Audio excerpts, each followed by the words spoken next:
Mungkin kamu pernah mendengar cerita-cerita tentang arwah yang mencari bagian tubuh mereka yang hilang ketika mereka meninggal dunia.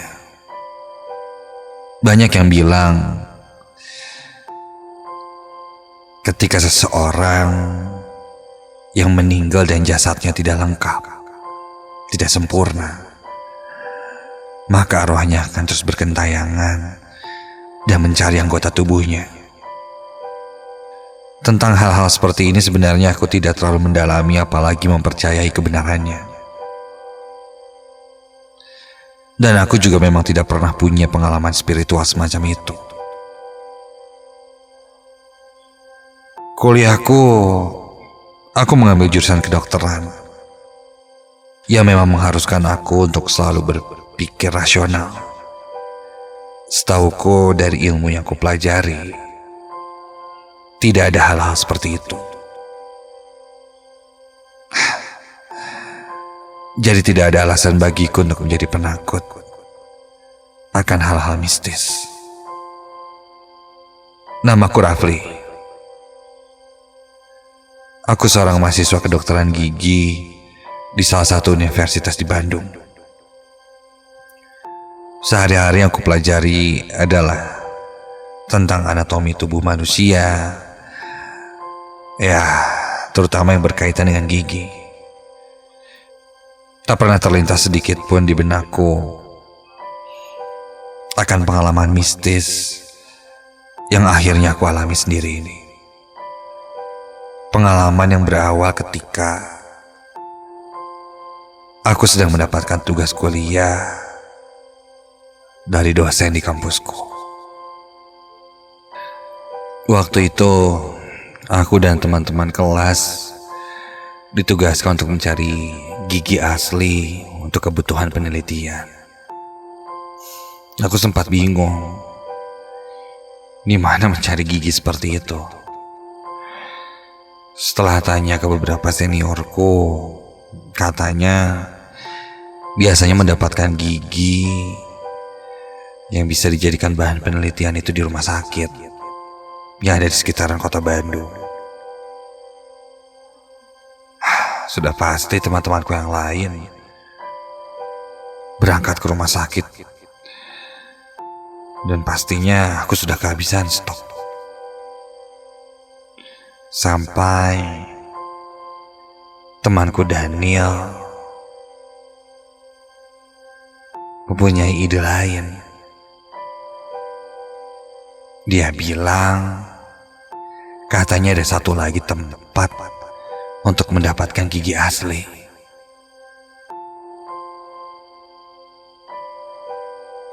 Dan alangkah kagetnya ketika dia berkata, tempat itu adalah di pemakaman. Ya, pemakaman umum.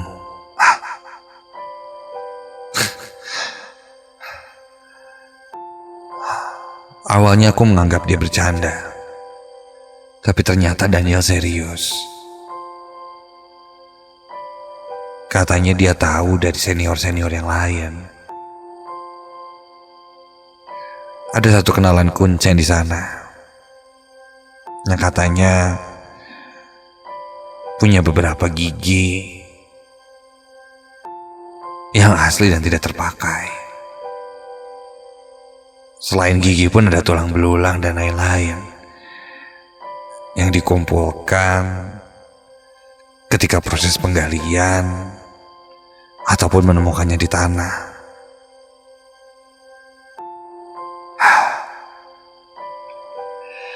Karena waktu pun sudah mepet, aku pun mengiyakan idenya Daniel, meskipun aku agak sedikit tidak percaya. Ditambah Daniel bilang kita harus kesananya malam hari, karena jika siang si kuncinya tidak bisa. Ya, mungkin di siang hari dia sibuk membersihkan makam-makam yang ada di sana. Begitu pikirku.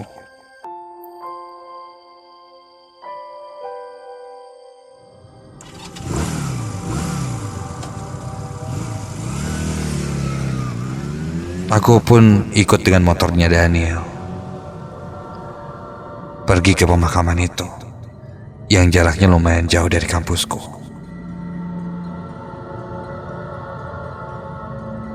Selama di perjalanan, aku terus mencecar Daniel dengan pertanyaan-pertanyaan seputaran apakah gigi itu aman dan lain-lain. Daniel hanya mengacungkan jempol, tanda semuanya baik-baik saja.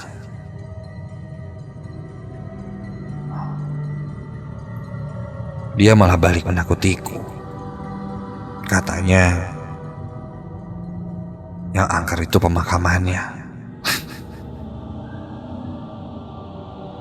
Tapi untukku, hal seperti itu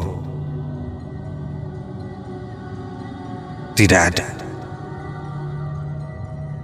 Sama sekali tidak terlintas rasa takut untukku. Percuma lo Neil, nakut-nakutin gua mah gak percaya yang kayak gituan, dan gak mempan sama gua. Jadi ini seriusan nih. Oh ada ya gigi kayak gitu di pemakaman lagi. Ya udahlah, sebelah mana nih? Daniel membalas ocehanku itu dengan memperingatkanku untuk tidak sompral, apalagi di pemakaman nanti. Aku hanya cengengesan saja menanggapi khawatirannya Daniel. Rasanya aku seperti berhasil membalikkan keadaan.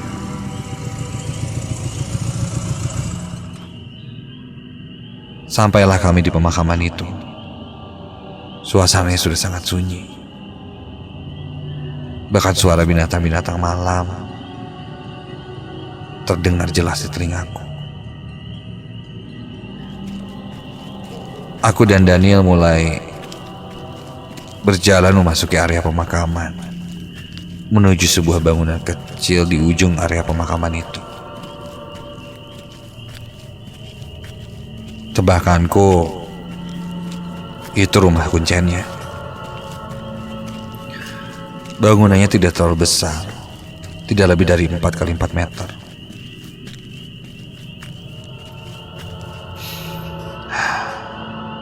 Assalamualaikum. Ketika itu pintu tidak terkunci. Daniel mendorong pintunya, dan kita pun mulai masuk ke ruangan itu. Aku sedikit terkaget dengan benda-benda yang ada di dalamnya, yang identik memang dengan suasana pemakaman. Ada keranda mayat, tikar nyaman berwarna coklat, kain samping batik, juga kain hijau yang dilipat rapi untuk membungkus keranda. Ketika itu entah kenapa aku mulai merasa bergidik, ngeri saat pertama kali masuk ke ruangan itu. Hanya saja aku berusaha untuk tetap tenang. Hingga sampailah kami bertemu seorang kakek yang terduduk menghadap di kursi dengan mejanya yang tidak terlalu besar.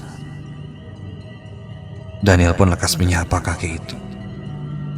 Iya, dia kuncen pemakaman yang dimaksud Daniel dari tadi.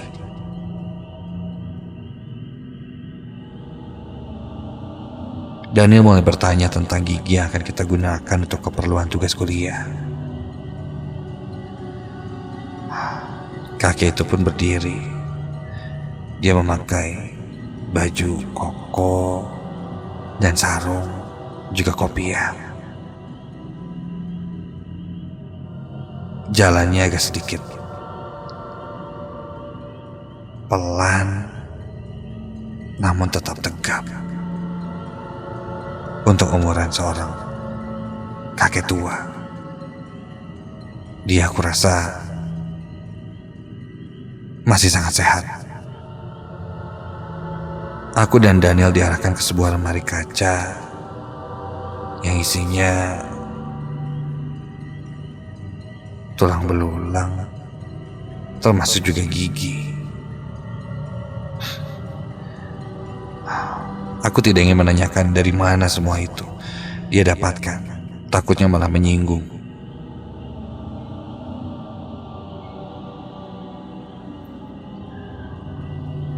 Maka kami pun dipersilahkan untuk memilih mau gigi yang mana yang akan kita bawa. Aku menunjuk salah satu gigi yang kulihat masih cukup bagus dan layak untuk penelitian.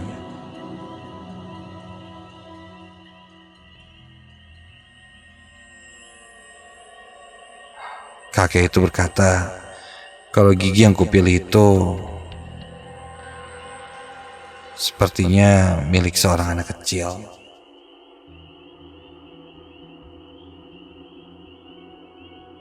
Aku pegang gigi itu. Ya, cukup sesuai dengan materi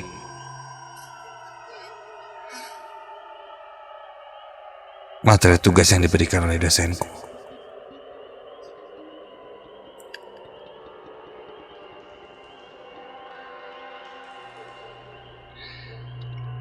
Aku pun membawa gigi itu, menyimpannya baik-baik.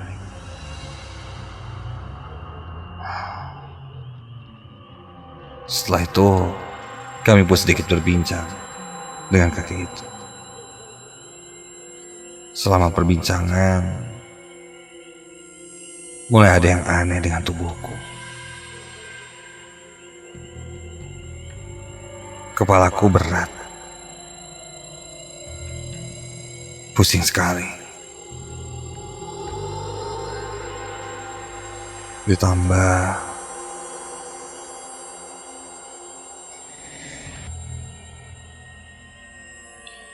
tiba-tiba saja aku merasa pusing dan dehidrasi. Rasanya seperti kehausan.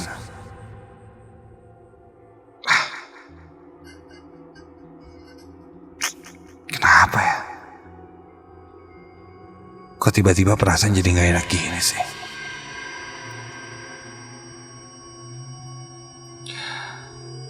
Setelah mengambil gigi itu, kami pun menitipkan sejumlah uang pada kuncen itu sebagai ucapan terima kasih. Ketika keluar dari tempat itu, entah kenapa ada perasaan yang berbeda.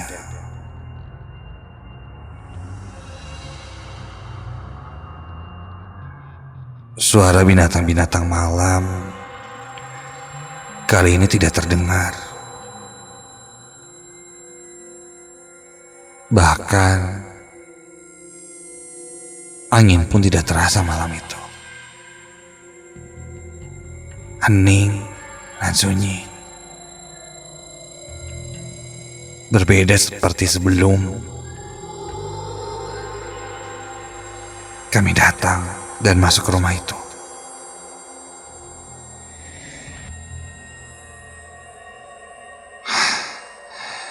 Aku mulai curiga. Suasana ini mungkin pengaruh dari makhluk-makhluk yang ada di pemakaman.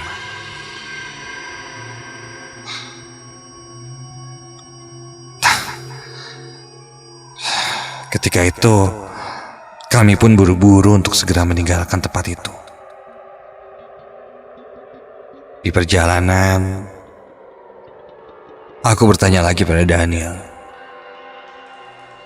apakah ini aman? Daniel bilang, aman. Beberapa kali bahkan dia menegaskan, sudahlah. Daniel mengantarkanku sampai ke depan gang kosanku di daerah Cimbulait. Barulah setelah itu dia pulang.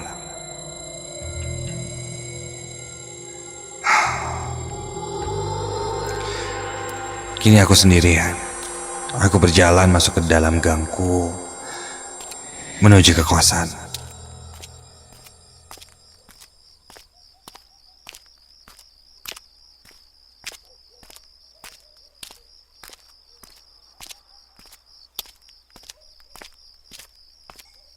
Kulihat pagar kosan digembok.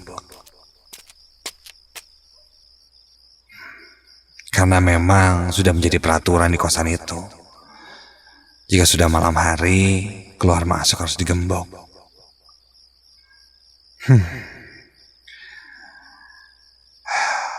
Aku pun menyiapkan kunci gembok dan membuka gembok di pagar itu. Tapi, loh, apa nih?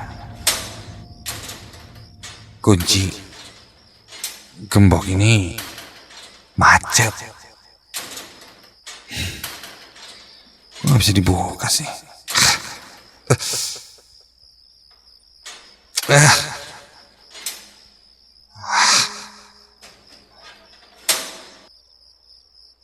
Aku terus berusaha membuka kunci yang macet di gembok itu. Sesekali kulihat kiri dan kanan. Tidak ada siapa-siapa. Sepi. Dan menurutku ini tidak biasa. Aneh.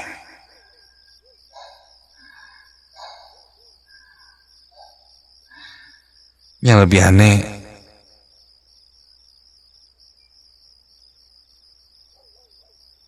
suasana memang sepi, tapi entah kenapa aku merasa ada yang mengawasiku, ada yang memperhatikanku, namun entah dari mana. Telingaku pun mendadak peka. Hingga tiba-tiba terdengar suara tangisan anak kecil.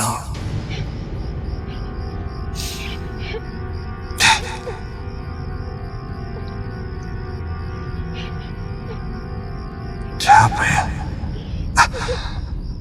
Aku masih berpikir mungkin itu anak kecil dari tetangga di sebelah kosan. Yang setahuku memang ada anak kecil di sana. Aku pun coba tidak menghiraukannya. Namun jelas sekali ku dengar suara anak kecil itu. Bukan dari arah dalam rumah ataupun jauh, tapi dekat denganku. Suaranya seperti tepat berada di belakangku. Suara tangis anak kecil laki-laki.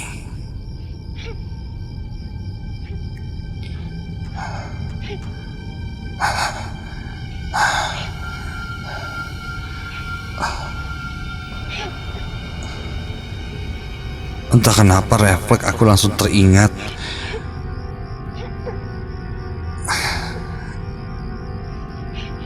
gigi yang kuambil itu. Iya. Aku ingat Kuncen itu berkata, gigi ini sepertinya gigi anak kecil. Apa mungkin?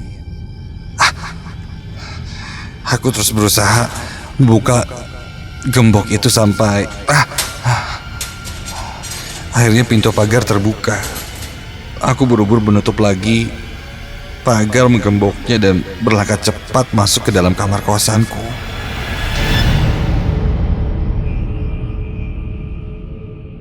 Suara itu pun menghilang seiring aku sampai di kamar.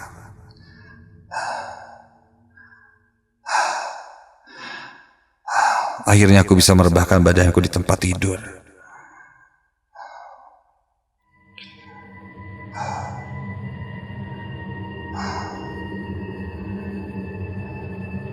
Aku pejamkan mata, berharap agar cepat tertidur dan cepat melewati malam hingga esok pagi. Akhirnya aku pun terlelap.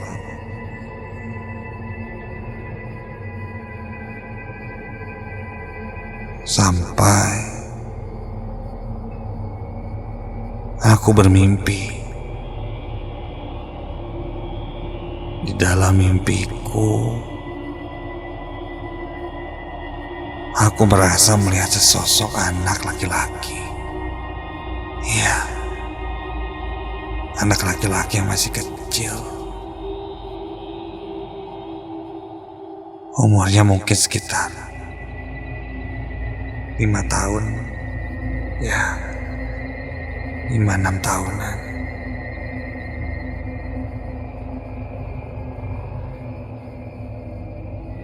Kulihat di mimpiku sosok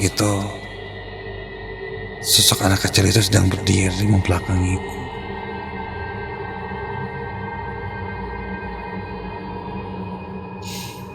Memakai celana pendek, sendal jepit, dan kaos.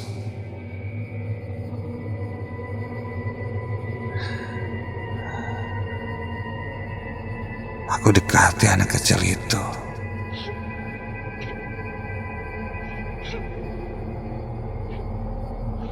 Dan dia berbalik kepadaku.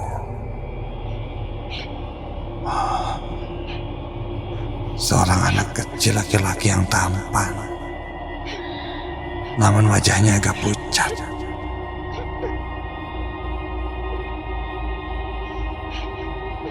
Tangannya menjulur, menarik-narik celanaku.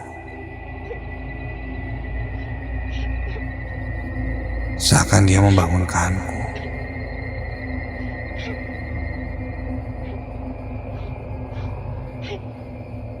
Tidak. Dia tidak membangunkanku. Dia merengek, menangis seperti ketakutan, seperti kesakitan.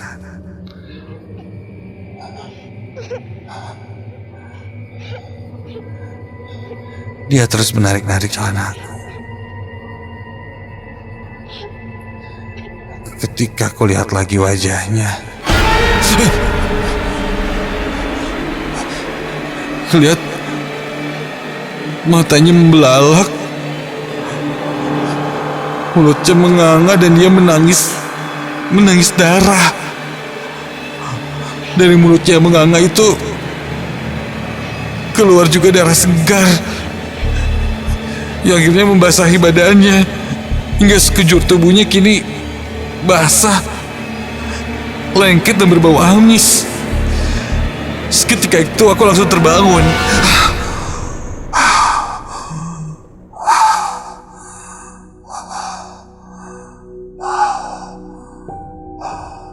Aku terbangun dan posisiku masih berada di atas tempat tidur. Namun ada hal yang janggal. Ketika aku terbangun, aku masih mendengar suara tangisan itu. Dan tidak hanya suara tangisan itu saja, aku pun masih merasakan celanaku ini ditarik-tarik.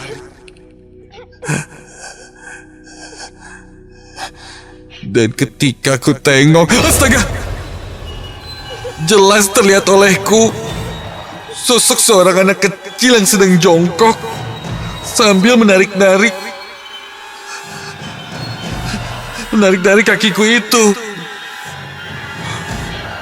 Wajahnya rusak, sudah tidak beraturan. Tercium bau amis yang sangat menyengat. Namun aku masih bisa melihat matanya yang melotot ke arahku.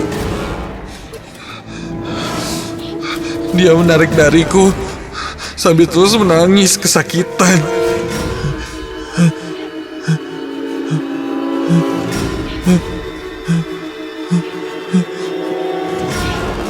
Aku pun menggerak-gerakkan kakiku meronta-ronta. Sosok anak kecil itu pun berdiri. Lalu terdengar kali ini suara tawanya yang menakutkan. Dia lalu berlari dan menembus tembok dan menghilang.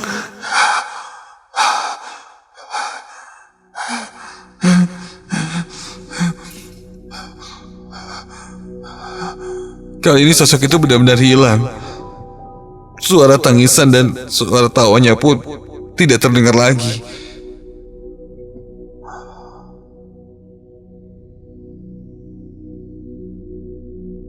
Keesokan harinya, aku ceritakan apa yang kualami pada Daniel. Dan aku pun memutuskan untuk tidak jadi memakai gigi itu. Dan tidak lagi memakainya untuk tugas kuliah. Aku pun menguburkan gigi itu.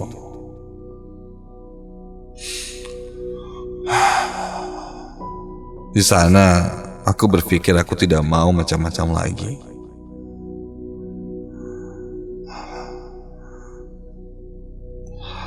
Kejadian tadi membuatku berpikir dan membuka mataku bahwa kita itu memang hidup berdampingan. Meskipun ada hal-hal yang tidak bisa dilihat dengan logika. Namun, kadang kita harus berkompromi untuk merasionalkan hal itu. Apalagi untuk kamu yang pernah mengalaminya.